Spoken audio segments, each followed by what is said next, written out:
بسم اللہ الرحمن الرحیم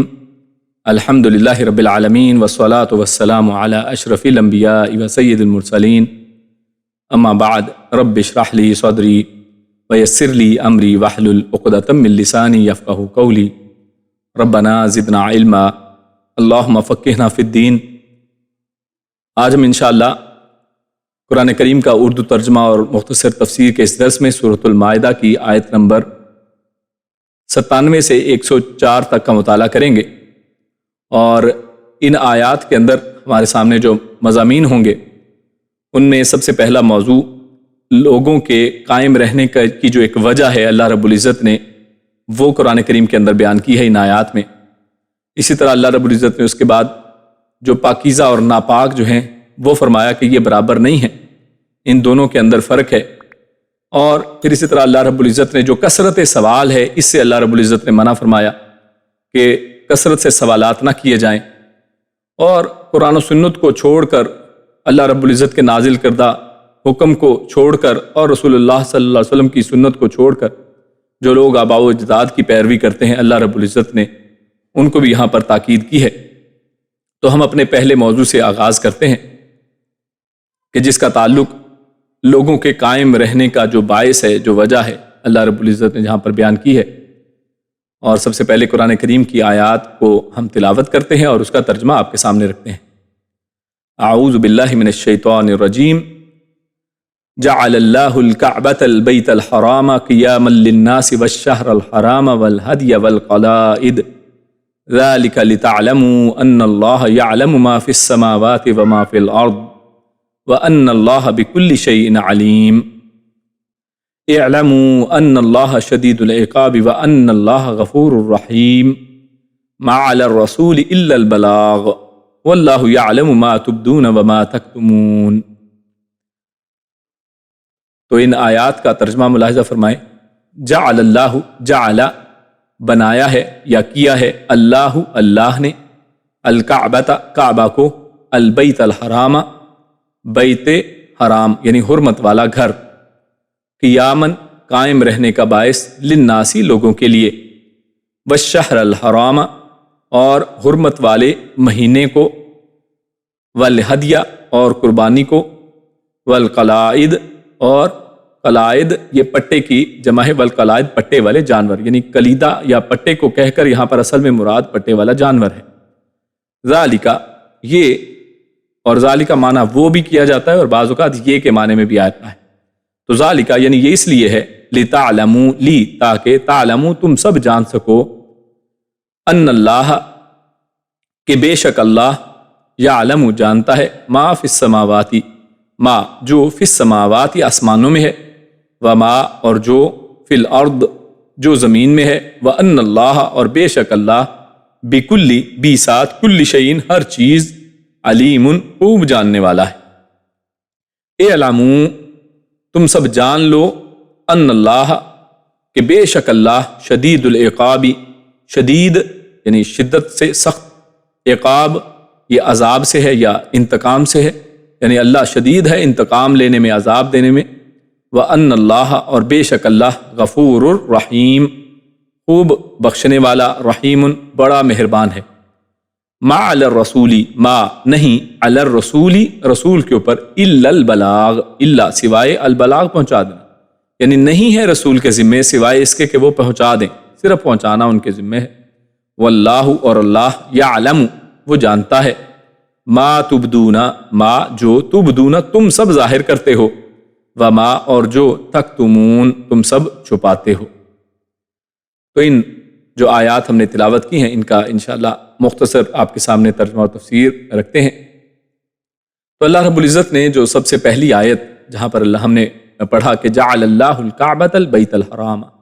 قیاما للناس، تو اللہ نے شروع میں فرمایا کہ اللہ رب العزت نے اس کعبے کو بیت حرام بنایا ہے۔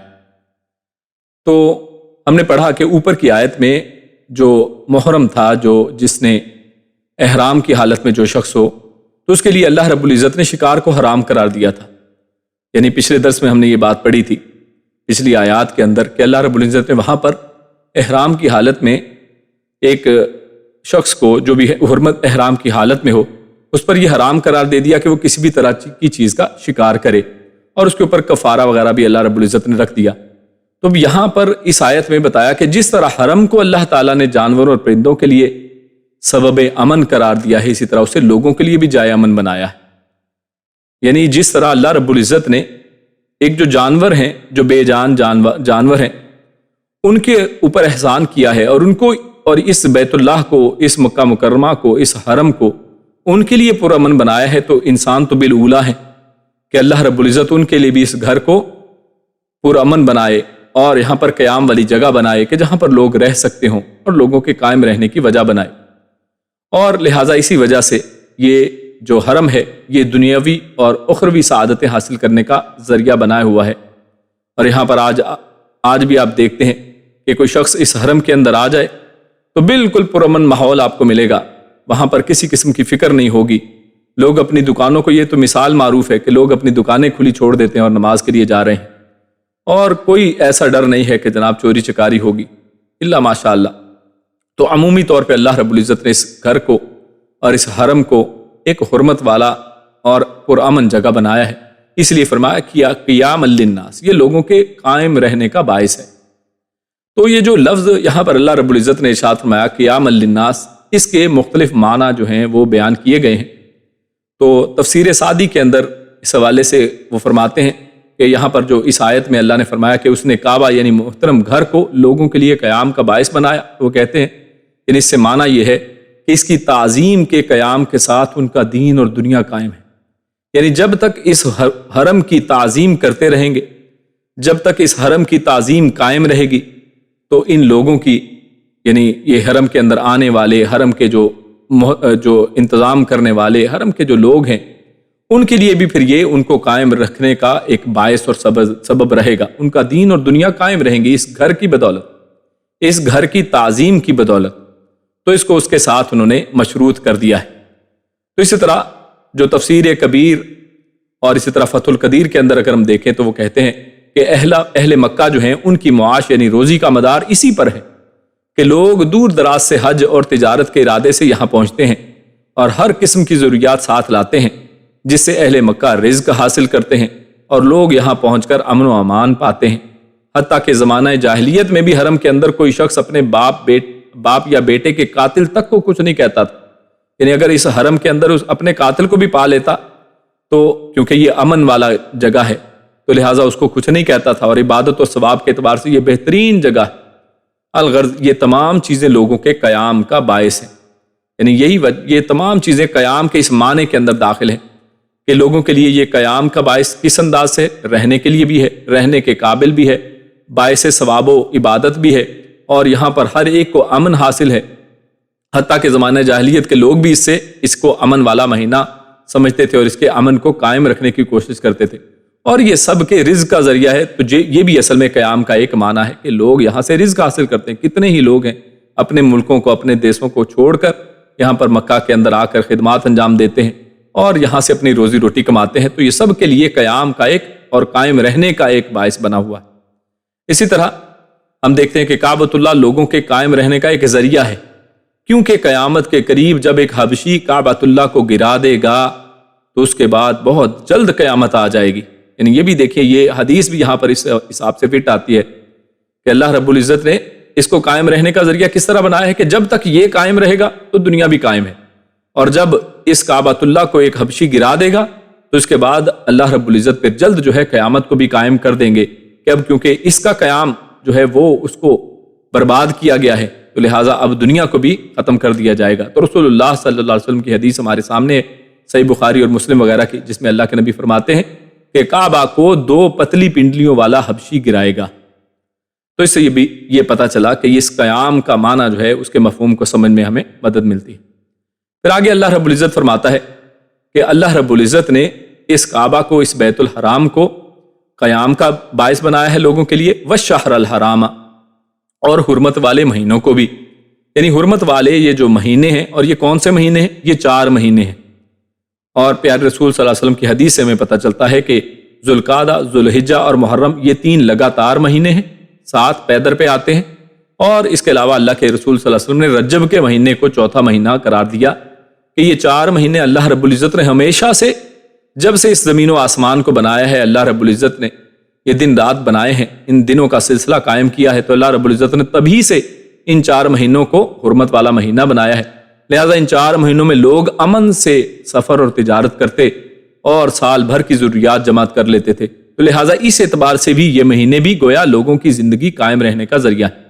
یعنی ایک تو یہ بیت اللہ لوگوں کے قیام رہنے کا اور قائم رہنے کا ذریعہ بنی، اور دوسرا یہ مہینے بھی ان کے لیے قیام کا باعث ہیں کہ ان میں لوگ جو ہے پرامن طریقے سے رہتے ہیں۔ ادروائز جو ہے آپ جانتے ہیں کہ ان مہینوں کے اندر جنگ و جدال کو بند کر دیا جاتا تھا، تاکہ عام روٹین میں جنگیں چل رہی ہوتی تھی، تو ان دنوں میں اس کو بھی بند کر دیا جاتا تھا، جس کی وجہ سے یہ بھی ایک قیام والا مہینہ بن گیا، یعنی یہ بھی ایک وجہ اس کی بنتی ہے۔ لہٰذا آگے اللہ فرماتا ہے کہ اور کیا وجوہات ہیں، والہدی والقلائد، والہدی والقلائد، تو ہدیہ، یہ ہدی جو ہے تو یہ قربانی جو ہے، جو حرم کے اندر لوگ حج کرنے کے لیے آتے ہیں تو وہاں پر قربانی دیتے ہیں، تو اس کا تعلق ہدی سے ہے۔ اور قلائد یعنی ایسے جاندار، ایسے جانور کہ جن کو لوگ پٹے ڈال کر ساتھ لے کر چلتے تھے، یعنی چاہے وہ حج تمتع ہو یا حج قران ہو، تو حج قران میں لوگ ساتھ لے کر آیا کرتے تھے جانور۔ تو اس لحاظ سے یا اللہ رب العزت کے اس حرم کے اندر جو قربانیاں ہیں، تو ہدی اور قلائد کہہ کر ان دونوں کو یہاں پر احاطہ کر لیا گیا ہے۔ تو ان لوگوں کے لیے قیام کا سبب جو ہے یہ بھی 2 چیزیں ہیں، یعنی اس اعتبار سے کہ ہدی قربانی کا گوشت مکہ کے فقراء میں تقسیم ہوتا ہے، اور آپ دیکھیں گے کہ فدیے میں جب بات آتی ہے تو یہی کہا جاتا ہے کہ اسی جگہ پر اس کو فدیہ دیا جائے۔ ہم نے پچھلے دروس میں پڑھا بھی تھا کہ وہیں پر اس کو ذبح کر دیا جائے، فدیے کو وہیں پر دے دیا جائے، تو لہٰذا یہ ان لوگوں کے قیام کا باعث بن گیا، ان کے فقراء کے، کہ اب فقیروں کے لیے اللہ نے کھانے کا انتظام کر دیا ہے۔ اور ہدی اور قلادہ والے جانور کوئی شخص لے کر چلتا تو اس کا تمام عرب احترام کرتے، یعنی اس کو بھی امن حاصل رہتا۔ مقصد یہ ہوا کہ کعبہ کی عظمت کو بیان کرنا یہاں پر مقصد تھا، اس کے ساتھ ان چیزوں کا بھی اللہ نے ذکر کر دیا کیونکہ ان کا تعلق بھی بیت اللہ سے ہے، کیونکہ ہدی اور قلائد اور اسی طرح شہر الحرام، ان سب کا تعلق آپ حج کے اعتبار سے اگر دیکھیں تو شہر الحرام یعنی یہی حج کے مہینے جس میں لوگ احرام باندھ کر نکلتے ہیں، تو ان کو بھی یہاں پر اللہ رب العزت نے سب کو ایک ہی اصل میں پیرائے میں ذکر کر دیا ہے۔ تو آگے اللہ فرماتا ہے ذالک لتعلموا ان اللہ یعلم ما فی السماوات وما فی الارض وان اللہ بکل شیء علیم۔ تو ان چیزوں کو یعنی جو اوپر بیان کی گئی، جیسے بیت الحرام ہے، شہر الحرام ہے، اور اسی طرح ہدی ہے اور قلائد ہے، ان سب کو اللہ نے ذکر فرمایا کہ ان چیزوں کو لوگوں کے قیام کا باعث بنانا اللہ کے علم کے مطابق ہے۔ اللہ رب العزت اس کی حکمت کو خوب جانتا ہے، کیوں؟ کیونکہ اللہ رب العزت آسمانوں اور زمین کی ہر چیز کو جاننے والا ہے، تو لہٰذا اس کو معلوم ہے کہ یہ ساری چیزیں جو ہیں کس انداز میں لوگوں کے قیام کا باعث بنیں گی، تو لہٰذا ان کے فائدے کے لیے احکامات اللہ رب العزت نے جاری فرما دیے کہ آپ نے ان مہینوں کے اندر حج کرنا ہے، ان مہینوں کے اندر جنگ و جدال سے منع رہنا ہے، اور اسی طرح وہاں پر حج کے دوران آپ نے ہدی کرنی ہے، قربانی دینی ہے۔ تو یہ ساری چیزیں، سارے احکامات کے پیچھے اللہ رب العزت کی عظیم حکمت جو اس عظیم علم کے سبب کے ساتھ ہے۔ تو یہ اللہ رب العزت کی شان ہے کہ وہ ہر چیز کو جاننے والا ہے، ہر چیز کی حکمت اور ہر عمل کو حکمت کے ساتھ کرنے والا ہے۔ وَأَنَّ اللَّهَ بِكُلِّ شَيْءٍ عَلِيمٌ، اور اس کے علم سے کوئی بھی چیز باہر نہیں ہے۔ اس کے بعد اگلی آیت آتی ہے جس میں اللہ فرماتا ہے اعلموا ان اللہ شدید العقاب وان اللہ غفور الرحیم، لہٰذا اس کے عذاب سے بھی پناہ مانگتے رہو۔ کیوں؟ یہ انسانوں کو جان لینا چاہیے کہ اللہ رب العزت جو ہے وہ عذاب دینے میں بھی سخت ہے، اور اللہ رب العزت مہربان بھی بہت ہے، معاف کرنے والا بھی بہت زیادہ ہے۔ لہٰذا اللہ رب العزت نے ایک ہی آیت کے اندر 2 چیزوں کا جو دونوں متضاد ہیں ان کا ذکر کر دیا ہے کہ کوئی شخص جو ہیں وہ لوگ جو جرم کرنے والے ہیں، یا جو اللہ رب العزت نے اوپر جو چیزیں بتائیں کہ اللہ رب العزت نے شہر الحرام بنایا، بیت اللہ کو حرمت والا بنایا، اگر کوئی اس کی حرمت کو پامال کرتا ہے، اگر کوئی اس کے مہینوں کی حرمت کو پامال کرتا ہے، اللہ کے احکامات کو پامال کرتا ہے، تو وہ جان لے کہ اللہ رب العزت پکڑ میں بڑا سخت ہے، اللہ رب العزت کی پکڑ بڑی سخت ہے۔ وَأَنَّ اللَّهَ غَفُورٌ رَحِيمٌ، اور جو اللہ رب العزت سے امیدیں باندھنے والے ہیں، جو اللہ کی عبادت اس امید کے ساتھ کرنے والے ہیں کہ اللہ رب العزت رحم فرمائے گا، معاف فرمائے گا، تو ان کو بھی جان لینا چاہیے کہ اللہ رب العزت رحم کرنے والا اور بخشنے والا بھی ہے۔ تو لہٰذا ان چیزوں کو لوگوں کے یعنی اللہ رب العزت نے اس کے عذاب سے بھی پناہ مانگنے کا حکم دیا، اور اس کی رحمت کے بھی امیدوار رہنے کی یہاں پر اللہ رب العزت نے نصیحت فرمائی ہے۔ تو اصل تو ایمان بھی یہی ہے کہ بندے پر خوف اور رجا، آپ عقیدے کی کتابوں میں یہی 2 چیزیں پڑھیں گے کہ عبادت نام ہی اس چیز کا ہے ایمان نام ہی اس چیز کا ہے کہ انسان کے دل کے اندر یہ دونوں چیزیں بیک وقت رہیں، وہ اللہ رب العزت کا خوف بھی رکھے کہ اللہ رب العزت کی پکڑ بڑی سخت ہے، ان بطش ربک لشدید، یعنی وہ ایسا نہیں ہے کہ اللہ سے بے پرواہ رہے کہ اللہ کہ مجھے کوئی پکڑنے والا نہیں ہے، تو وہ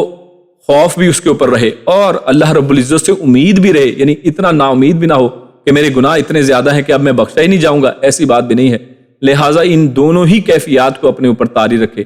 اور اسی طرح فرمایا وَادْعُوهُ خَوْفًا وَطَمَعًا، اللہ فرماتے سورۃ الاعراف آیت نمبر 56 میں کہ اللہ رب العزت کو اور اسے خوف اور طمع کے ساتھ پکارو، یعنی جب اللہ سے امید باندھی جائے، جب اللہ سے دعا کی جائے تو دعا کے اندر یہ دونوں ہی انداز اپنائے جائیں کہ جس میں یہ کہا جائے کہ اللہ کا خوف انسان کے اوپر ہو، یعنی یہ ظاہر کرے انسان کہ انسان اللہ کے انڈر ہے اور اللہ رب العزت کچھ بھی کر سکتے ہیں، اور اس چیز کا خوف اور اپنی جو کیا ہوا ہے اس کے اوپر ڈر کہ پتہ نہیں مجھ سے صحیح ہوا ہے یا نہیں ہوا ہے، لیکن اس کو صحیح کرنے کی امید بھی ہو اور اس کے اوپر اللہ رب العزت کی رحمت کی امید بھی ہو۔ تو لہٰذا یہ خوف اور طمع یہ دونوں ہی چیزیں انسان کے اندر جب شامل ہوں تو اسی کا اللہ رب العزت نے حکم فرمایا کہ وَادْعُوهُ خَوْفًا وَطَمَعًا، کہ اس سے خوف اور طمع دونوں کی حالت میں دعا کی جائے۔ تو اب صحیح مسلم کی ایک حدیث ہے، ابو ہریرہ رضی اللہ تعالیٰ عنہ فرماتے ہیں کہ رسول اللہ صلی اللہ علیہ وسلم نے ارشاد فرمایا کہ اگر مومن کو اللہ تعالیٰ کی تیار کردہ سزا یعنی عذاب کا علم ہو جائے تو کوئی جنت کی طمع نہ کرے، یعنی اگر کوئی شخص اللہ کی پکڑ، وہی جو بات اللہ نے فرمائی ان اللہ شدید العقاب، تو کوئی یعنی اتنا خوف اس کا ہے کہ کوئی جنت کی طمع ہی نہ کرے، اور اگر کافر کو اللہ تعالیٰ کی رحمت کا علم ہو جائے تو کوئی اس کی جنت سے مایوس ہی نہ ہو۔ یعنی ہم یہاں پر دنیا میں بیٹھ کے آپ جانتے ہیں کہ ہم لوگ کیا کیا باتیں کرتے ہیں، ہم کسی کے اوپر بھی کفر کا فتویٰ لگا دیتے ہیں، اور کسی کو اپنے پاس سے ہی ہم اس کو ایسے ایسے سرٹیفکیٹ دیتے ہیں کہ یہ ولی اللہ ہے، ہمیں کوئی معلوم نہیں ہے۔ ہم نے ہاں ظاہر کے اوپر آپ ضرور بات کر سکتے ہیں کسی شخص کے ظاہر کے اوپر، لیکن اصل بات تو یہ ہے کہ انسان اللہ رب العزت سے ڈرتا رہے۔ اور صحابہ کرام ایک دوسرے کو، ابو بکر صدیق، عمر رضی اللہ تعالیٰ عنہ کو یہی نصیحت کرتے تھے کہ جناب اس طریقے سے آپ زندگی گزارو کہ آپ کے اندر خوف اور امید دونوں ہی قائم رہیں، دونوں ہی پلڑے کے اندر رہیں، نہ بندہ اتنا بے خوف ہو جائے کہ انسان کچھ بھی کرتا پھرے، اور نہ اللہ رب العزت کے رحم اور غفور الرحیم ہونے کے حوالے سے یعنی انسان اتنا ہو کہ جناب اللہ نے معاف کر دینا کوئی بات ہی نہیں ہے، اور نہ ہی اتنا بالکل بے امید ہو جائے کہ جناب میرا تو کچھ بن ہی نہیں سکتا ہے۔ 99 قتل کرنے والے کا حال تو آپ جانتے ہی ہیں کہ وہ شخص جو ہے وہ جب ایک آدمی کے پاس گیا تو اس شخص نے یہ کہا کہ نہیں، تمہاری کیسے کوئی توبہ قبول ہو سکتی ہے، تم نے 99 قتل کیے ہیں۔ لیکن جب وہ کسی عالم کے پاس جاتا ہے تو وہ اس کو سمجھاتا ہے، وہ اس کو بتاتا ہے کہ نہیں آپ اللہ کی امید سے یعنی کہیں باہر نہیں نکل سکتے ہیں، اللہ رب العزت سے پر امید رہیں، اور اگر آپ توبہ کریں گے تو اللہ رب العزت 99 کا 100 کا بھی قاتل کو اللہ رب العزت معاف کر سکتے ہیں، اور اللہ رب العزت نے اس کو معاف فرما دیا۔ تو لہٰذا اللہ رب العزت کے ساتھ جو عمل ہے ہمارا، اللہ رب العزت کے ساتھ ہمارا جو ایمان ہے وہ اس انداز میں ہونا چاہیے کہ اس کے اندر خوف بھی رہے اور اس کے اندر طمع اور اللہ کی مہربانی کی امید بھی باقی رہے۔ آگے اللہ فرماتا ہے ما علی الرسول الا البلاغ واللہ یعلم ما تبدون وما تکتمون، کہ اللہ رب العزت نے رسول اللہ صلی اللہ علیہ وسلم جو ہیں ان کے اوپر تو صرف پہنچانا ہی رکھا ہے، یعنی جب انہوں نے یہ حکم پہنچا دیا تو رسول اللہ صلی اللہ علیہ وسلم نے تو اپنا فریضہ ادا کر دیا ہے، ان کے اوپر اس سے زیادہ نہیں ہے۔ وہ اللہ رب العزت نے قرآن کریم کے دیگر مقامات پر فرمایا ہے کہ رسول اللہ صلی اللہ علیہ وسلم کو اللہ رب العزت نے کوئی یعنی تھانے دار بنا کر نہیں بھیجا ہے کہ ہاتھ میں ڈنڈا پکڑا ہے اور وہ لوگوں کے اس طرح سے کریں، نہیں، اللہ رب العزت نے ان کو صرف جو مقصد دیا ہے، جو مشن دیا ہے وہ یہ کہ آپ پہنچا دیں، حق کی بات کو لوگوں تک پہنچائیں، اور یہی مشن آگے علماء کا ہے جو نبی کے وارث ہیں کہ وہ بھی حق کی بات کو لوگوں تک پہنچائیں۔ یعنی اسی لیے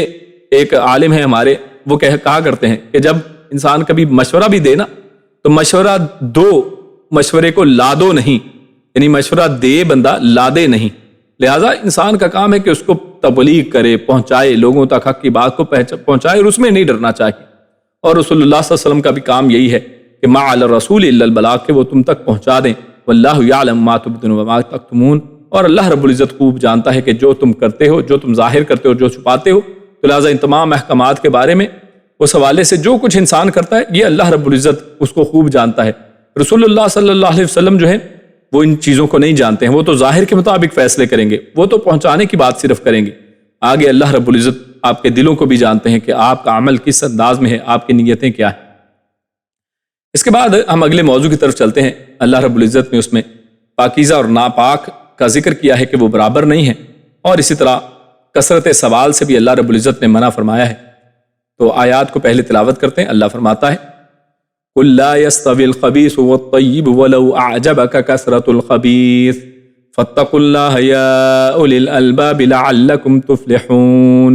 يَا أَيُّهَا الَّذِينَ آمَنُوا لَا تَسْأَلُوا عَنْ أَشْيَاءَ إِن تُبْدَ لَكُمْ تَسُؤْكُمْ وَإِن تَسْأَلُوا عَنْهَا حِينَ يُنَزَّلُ الْقُرْآنُ تُبْدَ لَكُمْ عَفَا اللَّهُ عَنْهَا وَاللَّهُ غَفُورٌ حَلِيمٌ قَدْ سَأَلَهَا قَوْمٌ مِّن قَبْلِكُمْ ثُمَّ أَصْبَحُوا بِهَا كَافِرِينَ۔ اللہ فرماتا ہے قل، آپ فرما دیجئے،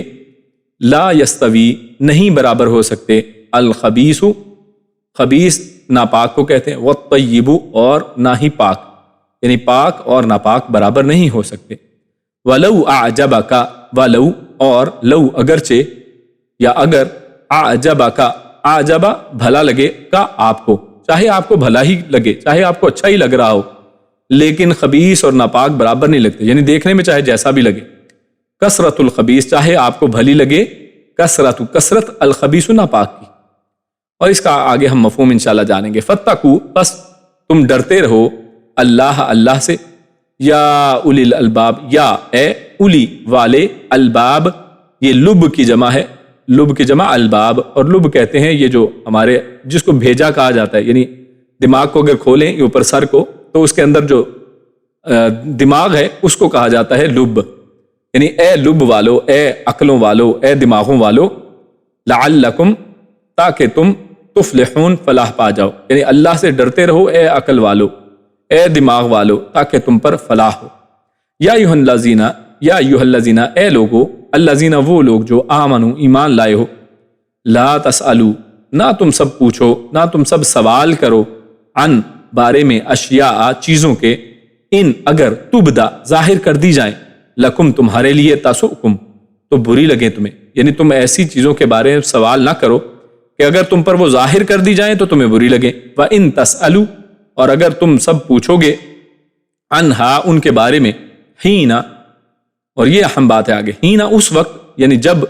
ينزل اتارا جا رہا ہو، القرآن قرآن کو، تبدا تو وہ ظاہر کر دی جائیں گی، لکم تمہارے لیے، یعنی جس زمانے میں قرآن اتارا جا رہا تھا تو اس زمانے میں اگر کوئی ایسی چیزیں پوچھی جائیں تو وہ تو قرآن بن کر آ جائیں گی۔ عفا اللہ، عفا معاف کر دیا ہے، اللہ نے، عنہا ان کے بارے میں، یعنی ان سے، یعنی جو سوالات یا جو جوابات اس وقت مانگے گئے اس بارے میں اگر کچھ اس سے پہلے پوچھا گیا تو اللہ فرماتے کہ اللہ نے اس کو معاف کر دیا۔ واللہ، اور اللہ، غفور، وہ خوب بخشنے والا ہے، حلیم،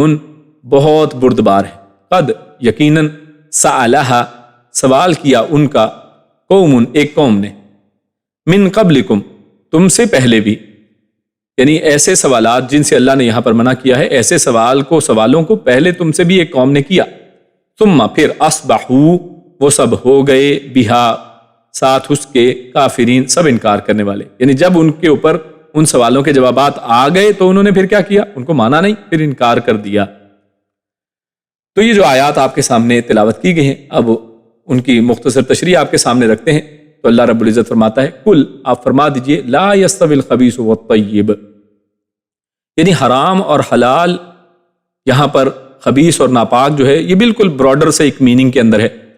اور حرام اور حلال یہ رزق کے اندر بھی ہے، آپ جو کماتے ہیں اس کے اندر بھی ہے، یا پھر ناپاک اور پاک کے اندر، ناپاک سے مراد کافر بھی لیا جا سکتا ہے، جیسے حدیثوں میں ہے کہ کافر جو ہے، مشرک جو ہے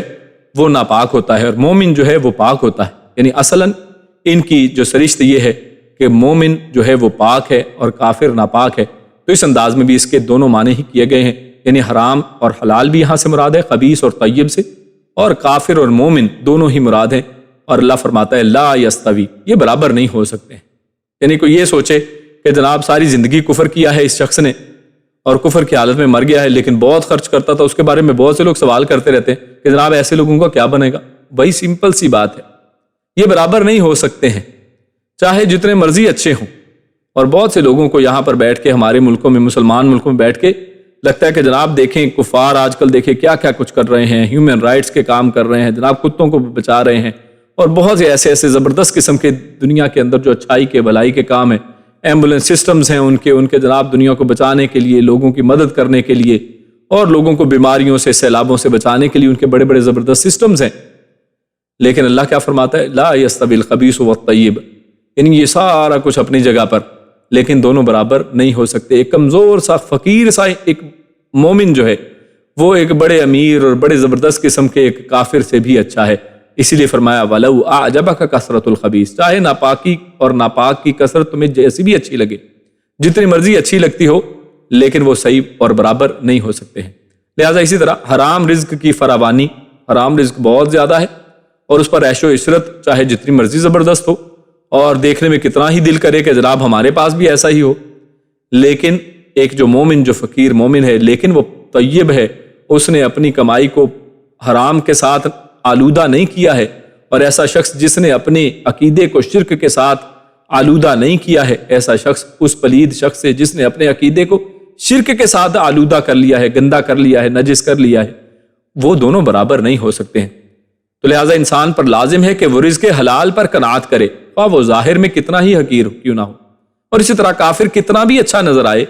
مومن کے برابر نہیں ہو سکتا ہے۔ کیوں؟ کیونکہ رزق حلال اور مومن طیب ہے، اور رزق حرام اور کافر خبیث ہیں، اور خبث نے ان کی اچھائی کو ختم کر دیا ہے۔ یعنی یہ ان کے اندر جو گندگی ہے، اس کی وجہ سے ان کی جتنے مرضی ثواب ہیں، ان کی جتنی مرضی نیکیاں ہوں، وہ سب جو ہیں حباب منثورہ بن جائیں گی، وہ سب بیکار ہیں، وہ سب بالکل ضائع ہیں۔ اس لیے فرمایا اللہ نے فاتقوا اللہ یا اولی الالباب لعلکم تفلحون، کہ یہ تو دیکھیں کتنی ہی عقلی بات ہے کہ یہ دونوں برابر کیسے ہو سکتے ہیں۔ لہٰذا اس آیت کے آخر میں اللہ رب العزت نے عقل والوں کو کہا کہ تم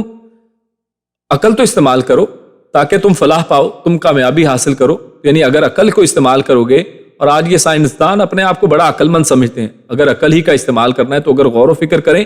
بالکل ان بائسڈ ہو کر، تو سمجھ میں آ جائے گی کہ کبھی یہ دونوں چیزیں برابر نہیں ہو سکتی ہیں۔ آگے اللہ فرماتا ہے اگلی آیت میں، یا ایھا الذین آمنوا لا تسألوا عن اشیاء تبد لکم تسؤکم، یعنی اگر بلا ضرورت سوال کرو گے اور اس کا جواب تمہاری آسانی کے خلاف اتر آیا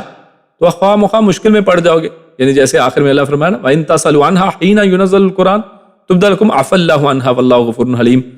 اور کفار کا ذکر کرتے ہوئے کہ جب وہ سوال پوچھتے تھے، جب ان کے سامنے ظاہر ہو جاتے ثُمَّ أَصْبَحُوا بِهَا كَافِرِينَ، تو اس وقت وہ کفر کر بیٹھتے تھے۔ یعنی اگر سوال آ بھی جائے، سوال کا جواب تمہیں مل بھی جائے، اگر وہ آخر مشکل ہو گیا اور اس کے اوپر عمل نہ کر پائے تو پھر ڈبل مشکل میں پڑ گئے نا تم۔ تو لہٰذا تمہیں اس مشکل سے بچانے کے لیے اللہ رب العزت نے آسان سا فارمولہ بتایا کہ زیادہ سوال نہ کیے جائیں۔ لیکن اب جب کہ قرآن اتر رہا ہے، اور خصوصاً یہ جب کب کی بات ہو رہی ہے کہ جب کہ قرآن مجید بھی اتر رہا تھا، نبی اکرم صلی اللہ علیہ وسلم کا زمانہ ہے، ان کی حیات کا زمانہ، قرآن اتر رہا تھا، اللہ کے نبی کے پاس لوگ آیا کرتے تھے اور مختلف سوال کیا کرتے تھے، تو ان لوگوں کو اصل میں باز کیا جا رہا ہے کہ اس طرح بے جا فضول قسم کے سوالات آپ نہ کیا کریں، اور اس کی وجہ سے سختی پیدا ہو سکتی ہے، ایسے احکامات آ سکتے ہیں کہ جو اگر نازل ہو گئے تو تمہارے لیے مشکل ہو جائے گی۔ تو لہٰذا اب جب کہ قرآن اتر رہا ہے، تمہارے سوالوں کا جواب بھی اتر سکتا ہے، تو تم بہت سی چیزوں کو اپنے اوپر فرض یا حرام قرار دلوا لو گے، تو لہٰذا اس چیز سے بچو، زیادہ سوال نہ کیا کرو۔ تو اس بنا پر متعدد روایات میں رسول اللہ صلی اللہ علیہ وسلم نے زیادہ سوال کرنے سے منع فرمایا، اور اس میں سے آپ کے سامنے ایک روایت صحیح بخاری اور مسلم کی ہے، وہ پیش خدمت ہے کہ سعد بن ابی وقاص رضی اللہ تعالیٰ عنہ سے روایت ہے کہ رسول اللہ صلی اللہ علیہ وسلم نے ارشاد فرمایا کہ بے شک مسلمانوں کے حق میں مسلمانوں میں سے جرم کے لحاظ سے سب سے بڑا مجرم وہ شخص ہے کہ جس نے کسی ایسی چیز کے متعلق سوال کیا جو حرام قرار نہیں دی گئی تھی، پھر اس کے سوال کی وجہ سے حرام قرار دے دی گئی۔ یعنی سب سے برا شخص ایسا ہے کہ جو سوال کرتا تھا اور اس نے بار بار جو سوال کی اس کی وجہ سے چیز حرام نہیں تھی، اس نے کہا لیکن بتائیں جی یہ حرام ہے یا حلال ہے، تو اس کے کہنے کی وجہ سے اس کی حرمت نازل اگر ہو گئی تو لہٰذا ایسے شخص نے، یعنی پوری امت کے لیے دیکھیں سختی کا باعث بن گیا وہ، ورنہ وہ چیز حلال تھی، تو لہٰذا ایسے شخص کو سب سے بڑا مجرم قرار دیا گیا ہے۔ اللہ آگے فرماتا ہے عفا اللہ عنہا، لیکن اس سے پہلے اگر کوئی شخص کوئی ایسا کر چکا ہے، یعنی اب اس کے اوپر تنبیہ دلائی گئی ہے، توجہ دلائی گئی ہے، لیکن اگر اس سے پہلے اگر کسی نے ایسا کیا تھا تو اب اس کو اللہ نے معاف فرما دیا ہے۔ تو ایک مطلب تو یہ ہے کہ اس سے پہلے جو سوال تم کر چکے اللہ نے وہ معاف فرما دی ہیں، اور دوسرا مطلب یہ بھی ہو سکتا ہے کہ اللہ تعالیٰ کی رحمت اور معافی ہے کہ اس نے ان چیزوں سے درگزر کیا ہے، یعنی اللہ نے ان چیزوں سے معاف فرما دیا، بیان نہیں فرمایا، یعنی ان کا نہ بیان کرنا، ایسی چیزیں جن کے بارے میں تم سوال کرتے ہو ان چیزوں کا چھپا رکھنا، یہ بھی اللہ رب العزت کی طرف سے ایک معافی ہی ہے۔ یعنی اللہ نے تم سے وہ چیزیں معاف کر دی ہوئی ہیں، تمہارے اوپر وہ فرضی نہیں کی ہیں یا تم پر وہ حرام نہیں کی ہیں، تمہارے لیے وہ ان کو جائز رکھا ہے۔ تو لہٰذا یہ دونوں ہی مطلب یہاں پر ہیں۔ تو ان کا بیان نہ فرمانا یہ بھی اس کا معنی ہو سکتا ہے، اور دوسرا کہ اللہ رب العزت نے جو یہ اس سوالات کر چکے ان کو معاف فرما دیا، تو دونوں ہی ممکن ہے، اور تمہارے لیے ان کے کرنے اور نہ کرنے کی اللہ نے گنجائش جو باقی چھوڑی ہے، تو لہٰذا یہ بہت بڑی اللہ کی طرف سے ایک معافی اور یعنی اس کو چھوڑ دینا ہے۔ اس کے بعد آیت نمبر 102 ہمارے سامنے آتی ہے۔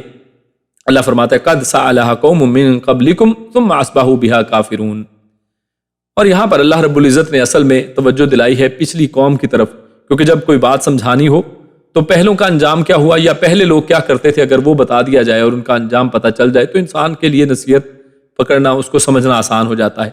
تو یہ بنی اسرائیل کی طرف اللہ نے اشارہ کیا ہے، کیونکہ ان کا حال یہ تھا کہ اپنے انبیاء سے ایک چیز خواہ مخواہ کرید کر دریافت کرتے تھے، اور جب وہ حرام قرار دے دی جاتی تو بجا نہیں لاتے تھے، یعنی اس کے اوپر پھر عمل نہیں کرتے تھے، پہلے پوچھتے رہتے تھے حرام ہے حرام ہے حرام ہے کہ نہیں، اب ہو گیا کہ جی یہ حرام ہے تو اب کیا کرتے، اس کے اوپر عمل ہی نہیں کرتے، اب وہ حرام کو کھائے جا رہے ہیں، اس کے اوپر جو ہے عمل ہی نہیں کر رہے ہیں اس کو حکم کے اوپر۔ اور آپ کے سامنے ہی ہے وہ سورۃ البقرہ کے اندر ہم گائے کا واقعہ پڑھ آئے ہیں کہ بنی اسرائیل ہی کا واقعہ تھا کہ کس طرح سے اللہ رب العزت نے بڑا ہی آسان حکم دیا تھا کہ گائے ذبح کر دو، جاتے کوئی بھی گائے پکڑتے ذبح کر دیتے، بات ختم ہو جاتی۔ لیکن اب سوال کریں اچھا جی وہ گائے کیسی ہو، اس کا رنگ کیسی ہو، دکھنے میں کیسی ہو، اس نے جوتا ہو نہ جوتا ہو، تو اس طرح کے انہوں نے سوالات کیے اور اس کی وجہ سے وہ پھنستے چلے گئے، حتیٰ کہ ان کے لیے وہ گائے خریدنا تلاش کرنا مشکل ہو گیا۔ اور پیچھے اصل میں کیا تھی بات جو اللہ نے خود بھی بیان کی کہ لگتا تھا یہ تھا کہ جیسے وہ کریں گے ہی نہیں، یعنی ان کا ارادہ تو ایسا ہی تھا کہ جیسے وہ کرنا ہی نہیں چاہتے تھے اصل میں، اس وجہ سے بھی سوالات بعض اوقات کیے جاتے ہیں، لیکن اللہ رب العزت کی طرف سے پھر سختی آئی اور اب ان کے لیے مشکل بن گئی۔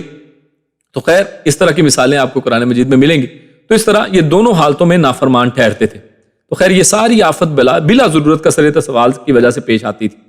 تو اللہ رب العزت نے ان کی مثال دے کر ہم لوگوں کو اصل میں سمجھایا ہے کہ ہمیں بھی چاہیے کہ ہم کثرت سوال سے منع ہوں۔ تو اس کے ہمارے سامنے ایک مثال صحیح مسلم کی ایک حدیث میں رسول اللہ صلی اللہ علیہ وسلم کے زمانے کا ایک واقعہ آتا ہے۔ ابو ہریرہ رضی اللہ تعالیٰ عنہ سے روایت ہے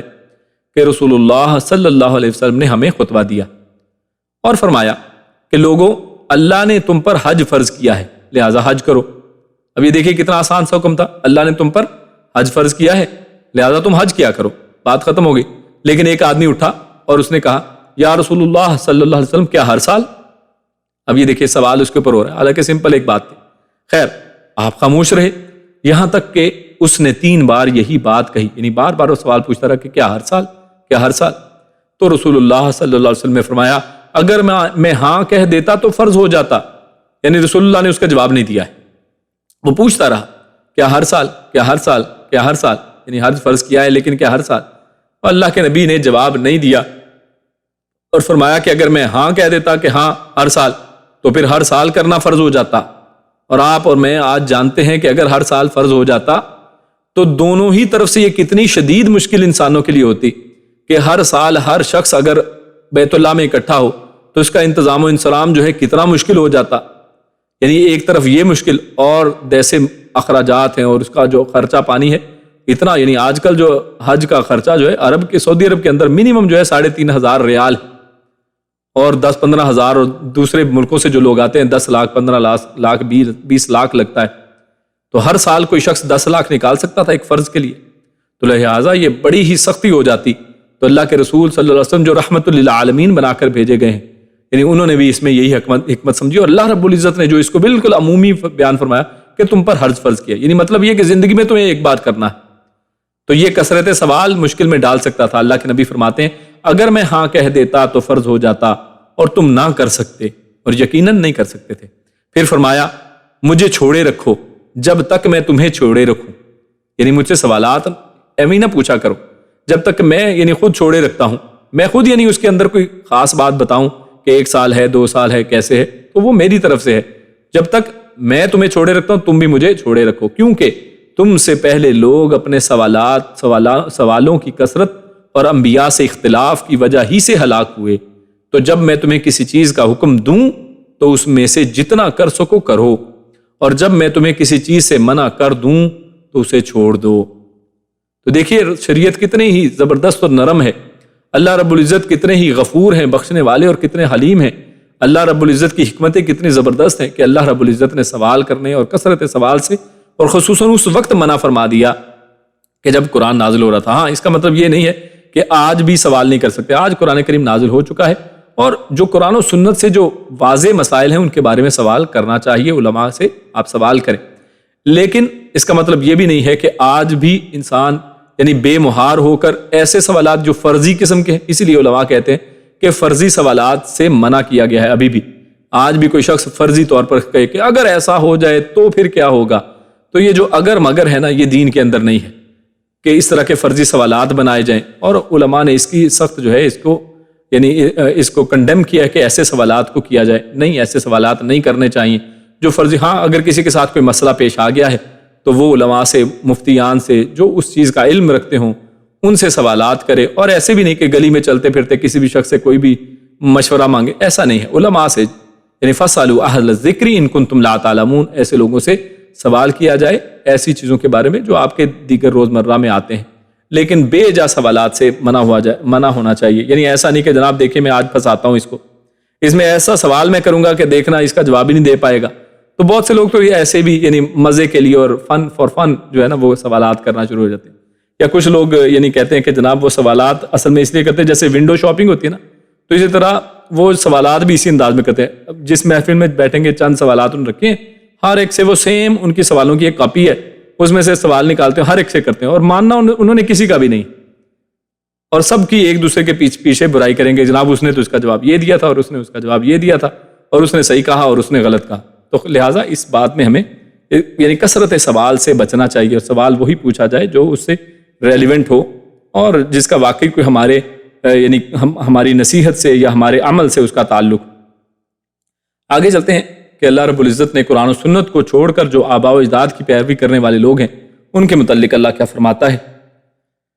تو اللہ فرماتا ہے ما جعل اللہ من بحیرۃ ولا سائبۃ ولا وصیلۃ ولا حام ولکن الذین کفروا یفترون علی اللہ الکذب واکثرهم لا یعقلون واذا قیل لهم تعالوا الى ما انزل اللہ والى الرسول قالوا حسبنا ما وجدنا علیہ آباءنا اولو کان آباؤہم لا یعلمون شیئا ولا یہتدون۔ اللہ فرماتا ہے ما جعل اللہ، نہیں بنایا اللہ نے، من بحیرۃ، بحیرہ کو، ولا سائبۃ، اور نہ ہی سائبہ کو، اس کی ہم آگے تفصیل دیکھیں گے، ولا وسیلۃ، اور نہ ہی وسیلہ کو، ولا حام، اور نہ ہی حام کو۔ یعنی اللہ نے یہ وسیلہ، یہ حام، یہ سائبہ، یہ بحیرہ، ان کو یہ نام نہیں دیے ہیں، ان کو کوئی مخصوص نہیں کیا ہے، اللہ نے نہیں بنایا۔ ولیکن الذین کفروا، اور لیکن وہ لوگ جنہوں نے کفر کیا، یفترون، وہ باندھتے ہیں، گھڑتے ہیں، علی اللہ، اللہ کے اوپر، الکذب، جھوٹ، یعنی وہ کہتے ہیں کہ اللہ نے بنایا، حالانکہ یہ جھوٹ ہے اللہ کی طرف سے، اللہ نے ان کو یہ نام نہیں دی، اللہ نے یہ ایسے کوئی چیزیں نہیں پیدا کی ہیں، نہیں بنائی ہیں، یا یہ ایسی چیزیں فرض نہیں کی ہیں۔ واکثرہم، اور ان میں سے اکثر، لا یعقلون، وہ عقل نہیں رکھتے۔ وَإِذَا قِیلَ لَهُمْ، اور جب کہا جاتا ہے ان سے، تعالوا، آؤ، الی، طرف، ما، جو انزل اللہ، نازل کیا اللہ نے، وَإِلَى الرَّسُولِ، اور رسول نے، اور رسول کی طرف، یعنی جب ان سے کہا جاتا ہے کہ اس کی طرف آؤ جو اللہ نے نازل کیا یعنی قرآن، وَإِلَى الرَّسُولِ، اور رسول کی طرف یعنی سنت، قالوا، تو وہ کہتے ہیں، حسبنا، ہمارے لیے کافی ہے، ما، جو وجدنا، ہم نے پایا، علیہ، اس کے اوپر، آباءنا، اپنے باپ دادا کو، یعنی ہمارے لیے وہی کافی ہے جس پر ہم نے اپنے بڑوں کو پایا، ہمیں اللہ اور اس کے رسول سے کوئی لینا دینا نہیں۔ اولو کان، اور آگے اللہ رب العزت نے بڑی ہی زبردست بات کی ہے، اللہ کیا فرماتا ہے، آوا، چاہے، لو، اگرچہ، کانا، ہوں، آباؤہم، ان کے بڑے یا ان کے آباء و اجداد، لا یعلمون شیئا، یعنی آپ ان کو سمجھتے ہیں کہ جناب وڈیاں نے یہ فرمایا، بڑوں نے یہ کہا، وہ بھائی اللہ فرماتا ہے کانا، چاہے ان کے بڑے ہوں، لا یعلمون شیئا، کسی چیز کے بارے میں ان کو کچھ پتہ نہ ہو، کک پتہ نہ ہو چاہے، تو آپ کہتے ہیں کہ جی ہم وہی کریں گے، ہم اسی پر قائم رہیں گے جو ہمارے بڑوں نے کہا، جس پر ہم نے ان کو پایا، ہم اسی دین، اسی مسلک، اسی گروہ، اسی چیز کے ساتھ قائم رہیں گے کہ جن پر ہمارے بڑے تھے۔ تو میرے بھائیو ایسی بات نہیں ہے، اللہ فرماتے چاہے ان کو کچھ پتہ نہ ہو، ولا یہتدون، چلو پتہ ہونے کی بات علیحدہ ہے، چلو پتہ نہیں تھا، ساتھ ہے ولا یہتدون، چاہے وہ راہ راست پر بھی نہ ہو، یعنی ان کا راستہ ہی بالکل گم ہوا ہو، وہ بالکل ہدایت سے پرے ہوں، وہ بالکل بے ہدایتیں ہوں اور ان کو کچھ پتہ نہ ہو، اس کے باوجود کیا تم ایسا ہی کرو گے؟ کیا تم انہی کے راستے کے اوپر چلو گے، اللہ اور اس کے رسول کو چھوڑ کر، جو ہدایت والا بھی ہے اور جو علم والا بھی ہے؟ اللہ جو علم والا ہے اور رسول جس کو اللہ نے اپنا علم وحی کے ذریعے سے عطا فرمایا ہے، کیا ان دونوں کو چھوڑ کر ان کی طرف جاؤ گے کہ جو لا یعلمون شیئا ولا یہتدون، جن کو نہ علم ہے اور نہ ان کو کوئی ہدایت کی بات پتہ ہے؟ تو اللہ رب العزت نے شروع میں جو آیت نمبر 103 میں ارشاد فرمایا ہے، تو اللہ رب العزت نے یہاں پر 4 جانوروں کا ذکر کیا ہے، اور اللہ نے فرمایا کہ اللہ رب العزت ما جعل اللہ من بحیرۃ ولا صائبۃ ولا وصیلۃ ولا حام۔ تو اس آیت میں ایسے کام اپنے اوپر لازم کر لینے سے اللہ نے منع فرمایا ہے جو اللہ کی طرف سے لازم نہ ہو۔ یعنی دیکھیں نا، پچھلی آیت میں اللہ رب العزت نے کیا فرمایا؟ ایسے سوال سے منع کیا کہ جن کا اللہ نے علم نہیں دیا ہے، اس کو چھپا رکھا ہے، تو وہی ہمارے لیے بہتر تھا۔ تو اب یہاں پر ایسی چیزیں جو اللہ نے ہم پر فرض ہی نہیں کی، ایسی دین کے اندر باتیں جن کو اللہ نے حکم ہی نہیں دیا، جن کو اللہ نے ہمارے لیے بنایا ہی نہیں، ٹھہرایا ہی نہیں، جیسے بہت سے لوگوں نے دن بنا لیے ہیں کہ یہ فلاں کا دن ہے، یہ فلاں کا دن ہے، یہ فلاں چیز ہے، یہ جناب اس دن یہ کام کرنا ہے، اس دن یہ دعا پڑھنی ہے، یہ وظیفہ ہے اور یہ ذکر ہے، اپنی طرف سے کتنی چیزیں دین میں بنائی ہیں۔ تو اللہ رب العزت یہاں پر ایسی بات کی طرف اشارہ کر رہا ہے کہ ایسے کام جو اللہ نے لازم نہیں کیے ہیں تم اپنے اوپر لازم کیوں کرتے ہو؟ تو اس کی یہاں پر اس زمانے کے اعتبار سے مثال اللہ نے پیش کی ہے کہ تم نے کیا بنایا ہے؟ من بحیرۃ، بحیرہ کو بنایا ہے۔ تو اہل عرب، اصل میں اہل عرب کے جو جب زمانہ جاہلیت تھا اس میں غیر اللہ کے نام پر وہ کچھ جانوروں کو وہ چھوڑ دیتے تھے، پھر ان سے فائدہ اٹھانا حرام سمجھتے تھے، یعنی خود ہی انہوں نے کچھ جانوروں کو کر دیا کہ یہ جناب جانور جو ہیں اب یہ کچھ خاص ہو گئے ہیں اور پھر اب ان سے فائدہ ہم نہیں اٹھائیں گے، یعنی نہ ان پر سواری کریں گے، نہ ان کو ہل جوتیں گے، نہ اس سے دودھ لیں گے، نہ اس سے کوئی کسی کام میں لائیں گے، بلکہ ایسا اگر کریں گے تو یہ حرام ہے۔ تو یہاں پر اللہ رب العزت نے انہی 4 جانوروں کا ذکر کیا ہے۔ تو سعید بن مسیب رضی اللہ تعالیٰ عنہ وہ فرماتے ہیں کہ یہ جانور اصل میں کیا ہیں، ان کے مطلب کیا ہیں، تو اس کی وہ تفصیل بتاتے ہیں کہ بحیرہ کیا ہے؟ یہ وہ جانور ہے جس کا دودھ بتوں کے لیے روک لیا جاتا، پھر لوگوں میں سے کوئی اسے نہیں دھوتا تھا، یعنی وہ کہتے تھے کہ اس کا دودھ اس جانور کا کسی کو نہیں ملے گا، اب یہ جانور کا دودھ صرف فلاں فلاں کے نام پر ہوگا۔ اب غور کریں کہ آج مسلمانوں میں ایسا نہیں کہ جناب کسی خاص دن کو مقرر کر لیا جاتا ہے جس کو اللہ نے مقرر نہیں کیا، اور جانوروں کے دودھ کو اس دن روک لیا جاتا ہے کہ آج آپ کو کسی کو دودھ نہیں ملے گا، اور جناب آج فلاں شریف کا دودھ ہے اور آج یہ سارا دودھ فلاں شریف کے ذمہ ہو جائے گا۔ تو کیا ایسا نہیں کیا جاتا؟ تو یہ وہی چیز ہے بحیرہ کی طرح کی کہ اللہ رب العزت فرماتے ہیں کہ انہوں نے خود اپنے پاس سے بنا لیا ہے،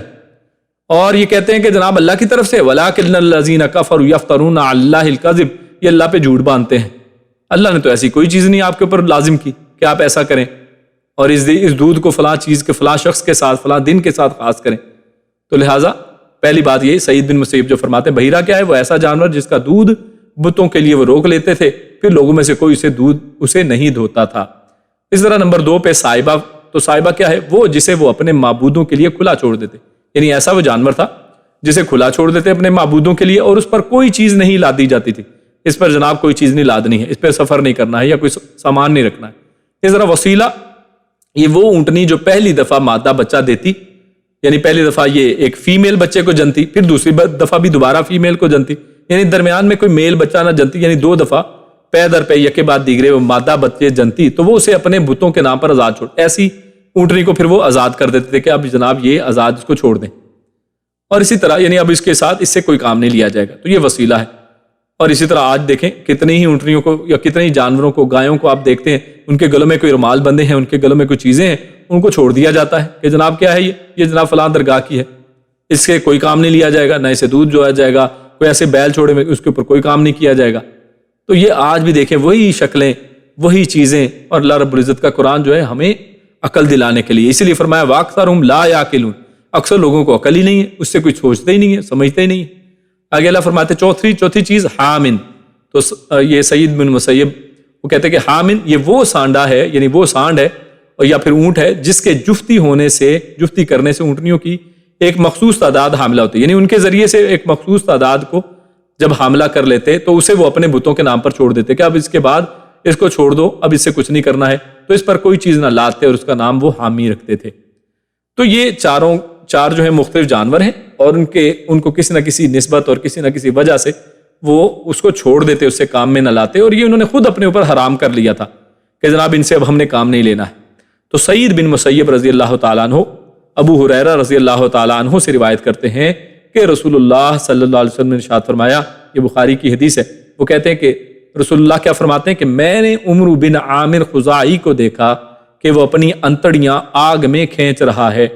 کہ وہ اپنی انتڑیاں آگ میں کھینچ رہا تھا۔ یہ پہلا شخص تھا جس نے سائبہ چھوڑنے کی رسم نکالی، یعنی ایسی رسم نکالنے والا کہ جو سائبہ کو چھوڑے، اپنے معبودوں کے لیے ایک جانور کو کھلا چھوڑ دیتے تھے۔ تو اس شخص کو اللہ کے نبی کیا دیکھ رہے ہیں؟ کیونکہ اللہ کے نبی کو بعض اوقات دکھایا جاتا تھا کہ جہنم کی حالات کیا ہیں، تو وہاں پر دکھایا گیا کہ یہ شخص اپنی انتڑیاں آگ میں کھینچ رہا تھا، یعنی اس کو سزا وہاں پر مل رہی تھی ایسا عمل کرنے والے کو۔ تو آج بھی امت مسلمہ میں جو لوگ ایسے کام کرتے ہیں ان کو باز آ جانا چاہیے، اور اپنے جو عاقبت ہے، اپنا جو آخر ہے، جو سزائیں ہو سکتی ہیں ان سے بچنا چاہیے۔ تو اس کے علاوہ جو تین یہاں پر ہم نے ان کے معنی جو دیکھے ہیں سعید بن مسیب رضی اللہ تعالیٰ عنہ کے حوالے سے، تو وہ بحیرہ، صائبہ وغیرہ کی یہ جو تفسیر ہے یہ سعید بن مسیب نے کی ہے، یعنی صرف صائبہ کی جو تفسیر ہے آپ کے سامنے یہ حدیث میں آ گئی کہ صائبہ جو ہے اس کو چھوڑنے کے حوالے سے ہمارے سامنے رسول اللہ صلی اللہ علیہ وسلم سے فرمان آ گیا۔ باقی یہ جو تفسیر ہے سعید بن مسیب رضی اللہ تعالیٰ عنہ کی طرف سے۔ لیکن آپ جانتے ہیں کہ مشرکین عرب میں کئی جو ہے مختلف لوگ تھے، اور ہر قبیلے کی اپنی اپنی بدعات تھیں۔ طائف والوں کی اپنی تھیں، مکہ والوں کی اپنی تھیں، اور یعنی جو جگہ جگہ پہ جو مشرک قبائل تھے ان کی اپنی اپنی بدعات انہوں نے الگ الگ بنائی ہوئی تھی۔ اس لیے تابعین سے ان چاروں یہ جو جانور ہیں اوپر، یہ جو بحیرہ ہے، صائبہ، وسیلہ اور حام ہے، تو ان کے حوالے سے تابعین سے ان چاروں کی تفسیر مختلف اور بھی آئی ہیں، یعنی صرف یہی نہیں ہے جو معنی اوپر بیان کیے گئے۔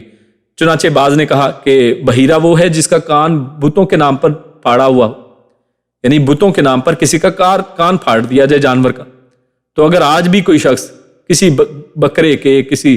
گائے کے، کسی اونٹ کے، اونٹنی کے کان کو پھاڑ دیتا ہے کسی درگاہ کے نام پر، کسی غیر اللہ کے نام پر، تو اسی کا حکم ہے۔ تو صائبہ آزاد چھوڑی ہوئی،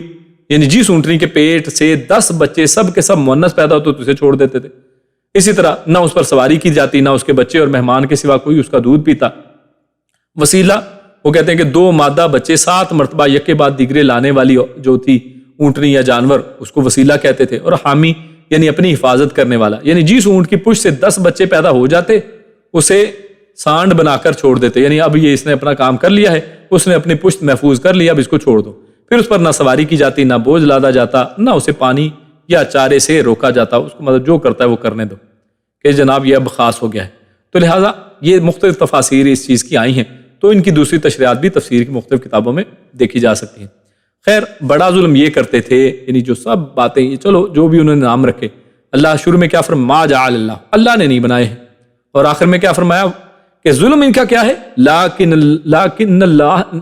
ولکن الذین کفروا یفترون علی اللہ الکذب، لیکن اس کو نسبت کس سے دیتے ہیں؟ اللہ کی طرف۔ وہ کہتے ہیں کہ جی یہ اللہ نے کہا ہے ہمیں، حالانکہ اللہ نے نہیں کہا۔ یعنی ظلم ان کا یہ ہے کہ ایسا کرنے کو اللہ کا حکم کہتے تھے کہ یہ اللہ نے کہا ہے، لیکن اللہ نے یہاں پر اس کی تردید واضح فرما دی کہ ما جعل اللہ، اللہ نے ایسی بات کوئی نہیں کی ہے۔ خیر، اس کے بعد اگلی جو آخری آیت ہمارے سامنے ہے، جہاں فرمائے وَإِذَا قِيلَ لَهُمْ تَعَالَوْا إِلَىٰ مَا أَنزَلَ اللَّهُ وَإِلَى الرَّسُولِ قَالُوا حَسْبُنَا مَا وَجَدْنَا عَلَيْهِ آبَاءَنَا۔ یہ بہت بڑا مسئلہ ہے، یہ آج پوری امت کے اندر، امت مسلمہ میں اسپیشلی آپ دیکھ لیں، بہت بڑا مسئلہ ہے۔ یعنی دیگر کو بھی جب اسلام کی دعوت دی جائے تو وہاں پر بھی یہ مسئلہ آپ کو نظر آتا ہے کہ لوگ اپنا مذہب چھوڑنے کو، اپنا فرقہ چھوڑنے کو، اس کو تیار نہیں ہے۔ لیکن خود اسلام کے اندر بھی لوگ جو ہے، جو جس محلے، مسجد، جو جس امام، جو جس پادری، جو جس کے پیچھے چل رہا ہے وہ اسی کے پیچھے چل رہا ہے، اور اس کو اگر کوئی سمجھائیں، اس کے سامنے اللہ کا قرآن پیش کریں، رسول کی سنت پیش کریں، تو کہے گا جناب میں نے تو اپنے بڑوں کو ایسے ہی کرتے دیکھا ہے، میں اس کو کیسے چھوڑ سکتا ہوں؟ میں نے اپنے بڑوں کو یہی کرتے پایا۔ آپ ان سے اس کی دلیل مانگیں کہ جناب اس کے پیچھے دلیل کیا ہے۔ اب ہندو ہے نا، ہندوؤں سے ہی پوچھا جاتا ہے کہ جناب یہ آپ اپنے بھگوان بنائے ہوئے ہیں، نیچے جسم اس کا کسی انسان جیسا ہے، گردن اس کی جناب وہ ہاتھی جیسی ہے، تو یہ کہاں سے یہ چیز کیسے آ گئی؟ اب اس کی طرح طرح کی اپنی طرف سے لاجکیں بناتے ہیں، وہ ایک سے دوسری ملتی نہیں ہے، اور صرف وجہ پیچھے کیا ہے کہ ما وجدنا ما علیہ آباءنا، کہ بس بڑوں کو ایسے ہی کرتے دیکھا، اب وہ کرتے چلے جا رہے ہیں، پیچھے لاجک کوئی پتہ نہیں، پیچھے وجہ کیا ہے کوئی پتہ نہیں، کیونکہ اس کے پیچھے کوئی اسٹرکٹ اور سالڈ نالج نہیں ہے۔ جبکہ اللہ رب العزت جو دعوت انسان کو دے رہا ہے وہ کیا ہے؟ تعالوا، اس کی طرف آؤ، الی ما انزل اللہ، جو اللہ نے نازل کیا ہے، اور اللہ کے نے نازل جو کیا ہے وہ قرآن ہے، وہ اللہ کی کتاب ہے، وَإِلَى الرَّسُولِ، اور جو رسول اللہ صلی اللہ علیہ وسلم کی طرف آپ آؤ، اللہ نے جو نازل کیا اس کی طرف اور رسول کی طرف آؤ۔ تو یہاں سے یہ پتہ چلتا ہے کہ اللہ نے جو نازل کیا وہ علیحدہ ہے، اور رسول کی طرف سے مراد یہ ہے کہ رسول جو کرتے ہیں اس کی طرف آنا ہے، اور رسول جو کرتے ہیں ان کے عمل، ان کے قول، ان کا فعل اور ان کی تقریر، جس کو حدیث کی 3 مختلف صورتوں میں کہا جاتا ہے، یہ سنت ہے، یہ حدیث ہے، حدیث کے ذریعے سے ہم تک پہنچتی ہے۔ تو ان کی طرف اللہ رب العزت یہاں پر دعوت دے رہے ہیں کہ اس کی طرف آؤ، اور اپنے آباء و اجداد کی طرف جو اندھے مقلد بن کر تم پیچھے چل رہے ہو اس کو چھوڑ دو۔ اور قلادہ کا ترجمہ تو ہم پچھلی آیت میں ہم پڑھ کے آئے ہیں کہ یہ کون ہے، یعنی ان کی، اور قلادہ کس کو کہتے ہیں؟ پٹے کو۔ یہ جو پٹے ہیں نا گلوں میں باندھ لیے ہیں ہم نے بھی جانوروں کی طرح، کہ اب جناب جس کا پٹا باندھ لیا اب اس سے نکلنا نہیں۔ تو یہ بہت بڑی بات ہے جس سے یہاں پر منع کیا جا رہا ہے کہ ان کے اندر بھی پہلوں میں یہی ایک خباثت اور یہی ایک برائی تھی کہ جس چیز کے پیچھے چلتے اس کی وجہ پیچھے کوئی معلوم نہیں ہوتی تھی۔ جب ان سے پوچھا جاتا کہتے ما وجدنا علیہ آباءنا، ہمارے لیے یہی کافی ہے جس پہ ہمارے آباء و اجداد تھے۔ اور اللہ رب العزت نے اس کی واضح تردید فرمائی، اولو کان آباؤہم لا یعلمون شیئا ولا یہتدون، چاہے تمہارے بڑوں کو نہ کسی بات کا علم ہوتا اور نہ ہی وہ ہدایت پر ہوں، اس کے باوجود کیا تم اپنے آباء و اجداد کے پیچھے چلو گے؟ تو یہاں پر حالانکہ یہ آیت تو پس منظر وہی عربوں کا ہے، مشرکین اور زمانہ جاہلیت کے جو مکہ کے مشرکین تھے،